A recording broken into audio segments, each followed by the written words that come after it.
अस्सलाम वालेकुम स्टूडेंट्स, मेरा नाम है उस्मान ज़फ़र और आज हम पढ़ने जा रहे हैं types of operating system. Operating system में डिफरेंट टाइप्स होती हैं जिनका पता होना ज़रूरी है। सबसे पहले देखते हैं कि ऑपरेटिंग सिस्टम होता क्या है। ऑपरेटिंग सिस्टम बेसिकली एक वेल ऑर्गेनाइज्ड प्रोग्राम होती है, कलेक्शन होते हैं प्रोग्राम्स का, जो कि मैनेज करता है कंप्यूटर के हार्डवेयर को। और ये इसका काम ये होता है कि पूरे सिस्टम को आराम से स्मूथली रन करें। तो ये काम होता है ऑपरेटिंग सिस्टम का। एक तो उसने हार्डवेयर को मैनेज करना होता है, दूसरा कि वो सारा जो सिस्टम है उसको स्मूथली रन करे। ये काम होता है किसका? ऑपरेटिंग सिस्टम का। नेक्स्ट देख लेते हैं टाइप्स ऑफ ऑपरेटिंग सिस्टम। अब ऑपरेटिंग सिस्टम की बहुत सारी टाइप्स हैं, जिसमें distributed operating system, network operating system, इस तरह काफ़ी सारी ऑपरेटिंग सिस्टम आ जाते हैं। तो आज जो हम पढ़ने जा रहे हैं वो है बैच ऑपरेटिंग सिस्टम। हम वन बाय वन इन सारी ऑपरेटिंग सिस्टम को पढ़ेंगे, कौन सा कितना इफ़ेक्टिव है, किसका क्या काम है, किसके क्या बेनिफिट हैं, सब कुछ पढ़ेंगे। तो बैच ऑपरेटिंग सिस्टम है, in batch operating system access is given to more than one person, they submit their respective jobs to the system for the execution. अगर इसकी डेफिनेशन पे गौर किया जाए तो ये कहता है कि बैच ऑपरेटिंग सिस्टम को एक से ज़्यादा लोग इस्तेमाल करते हैं। वो सब बंदे अपना अपना काम इसमें सबमिट कराते हैं और जब सारे काम सबमिट कर देते हैं तो बैच ऑपरेटिंग सिस्टम उनको एग्जीक्यूट करता है।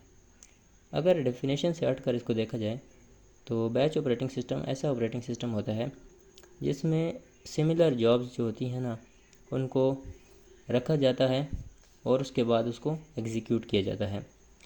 सिमिलर जॉब्स का एक बैच बनाया जाता है और उस बैच को एग्जीक्यूट कर दिया जाता है।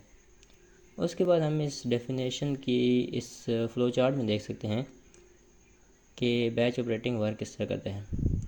फॉर एग्ज़ाम्पल हमारे पास फर्स्ट है jobs one by one collect होती जाती हैं और एक स्टैक बन जाता है।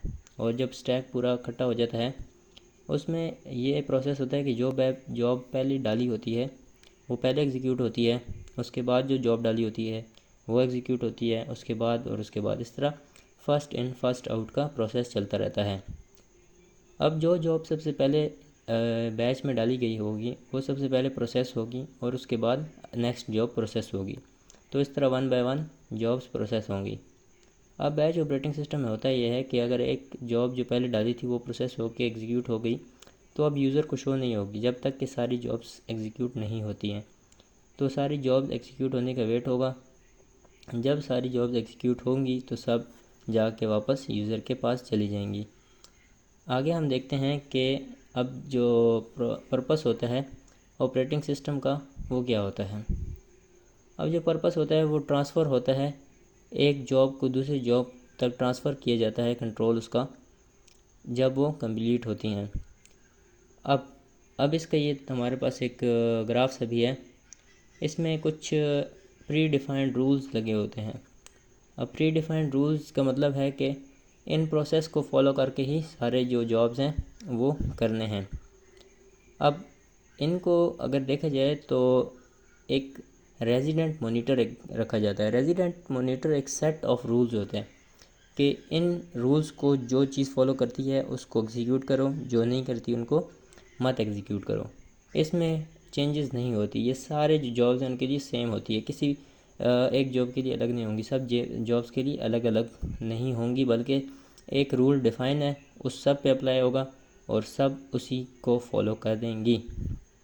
तो ये होता है ऑपरेटिंग सिस्टम का, बैच ऑपरेटिंग सिस्टम का मेन चीज़। अब इस मेन चीज़ का कुछ फ़ायदा भी है, कुछ नुकसान भी आगे हम देखेंगे। मतलब कि इसमें जो है यूटिलाइज जो होती हैं रिसोर्सेज वो सबको इक्वली मिलती हैं। ठीक है, आगे देखते हैं। अब advantages of batch operating system. अब जैसे हम पता है कि कुछ बैच एक जैसी जो सिमिलर जॉब्स हैं उनको एक जगह रखा जाता है और उनको एग्जीक्यूट किया जाता है। अब रेजिडेंट मॉनिटर का जब यूज़ किया जाता है, रेजिडेंट मॉनिटर जो मैंने आपको पहले बताया था कि प्री डिफाइंड रूल्स होते हैं। अब प्री डिफाइंड रूल्स होंगे तो जो मशीन है या ऑपरेटिंग सिस्टम है उसको पहले से पता है कि ये मैंने करना है, तो वो क्या करेगा, जल्दी जल्दी वो चीज़ करेगा और इससे क्या होगा, एफिशिएंटी होगी, क्योंकि उसको पता है कि ये रूल्स हैं किसी में चेंज नहीं करनी, किसी में उसने प्रोसेसिंग नहीं करनी, बट डायरेक्ट उसने देखना है। अगर ये चीज़ उसमें ट्रू है तो वो एग्जीक्यूट करेगा, फॉल्स है तो साइड पे करेगा। बस जल्दी जल्दी उसने चेक करना है। तो ये क्या करता है कि बहुत ज़्यादा एफिशिएंट हो जाता है हर एक जॉब के लिए। अब इसकी डिसएडवांटेजेस देख लेते हैं। डिसएडवांटेजेस में जो पहला डिसएडवांटेज है वो है स्टारवेशन का। अब स्टारवेशन का मतलब है कि इंतज़ार। अगर हम इसको आम अल्फाज में देखें तो इंतज़ार। अगर इसको हम इस फ़्लो चार्ट की मदद से देखें, जिस तरह जॉब 1 है, जॉब 2 है, जॉब 3 है और जॉब n, इस तरह जॉब्स लगी होंगी। अब जो जॉब 1 है वो अगर टाइम ले रही है, फॉर एग्ज़ाम्पल 2 मिनट ले रही है एग्जीक्यूट होने के लिए। अब जॉब 2 को 2 मिनट के लिए वेट करना पड़ेगा जब तक जॉब 1 एग्जीक्यूट होगी। उसके बाद जॉब 3 को उन दोनों जॉब्स का एग्जीक्यूट करने का वेट करना पड़ेगा। इस तरह उसके बाद जितनी नीचे जॉब्स होंगी उन सब को ऊपर वालों के एग्जीक्यूट करने का वेट करना पड़ेगा। तो इसलिए इसमें जो होता है, जो इम्पोर्टेंट जॉब अगर फॉर एग्ज़ाम्पल है तो वो एग्जीक्यूट पहले होने के बजाय नंबर वाइज चलते जाते हैं, और इससे क्या होता है, टाइम भी ज़्यादा लगता है।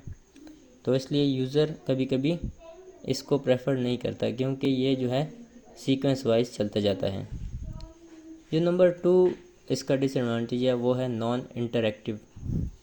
नॉन इंटरैक्टिव का मतलब कि हम अगर एक दफ़ा इस प्रोसेस को चला दें, बैच ऑपरेटिंग सिस्टम को एग्जीक्यूट करने पे लगा दें, तो ये क्या करेगा कि 1 बाय 1 एग्जीक्यूट करता रहेगा।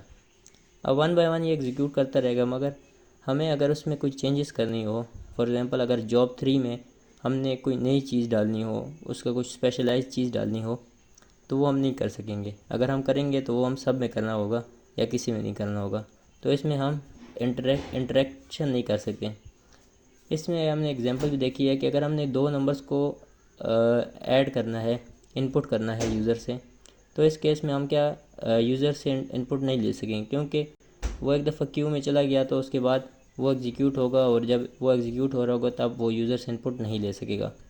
तो इसका मतलब है कि हम उसमें इंटरेक्ट नहीं कर सकते एक दफ़ा एग्जीक्यूट जब हो रहा हो। तो आज की इस वीडियो के लिए बस इतना ही। अगर आपको ये वीडियो अच्छी लगे तो हमारे चैनल को सब्सक्राइब करें। Thank you. अल्लाह हाफिज़।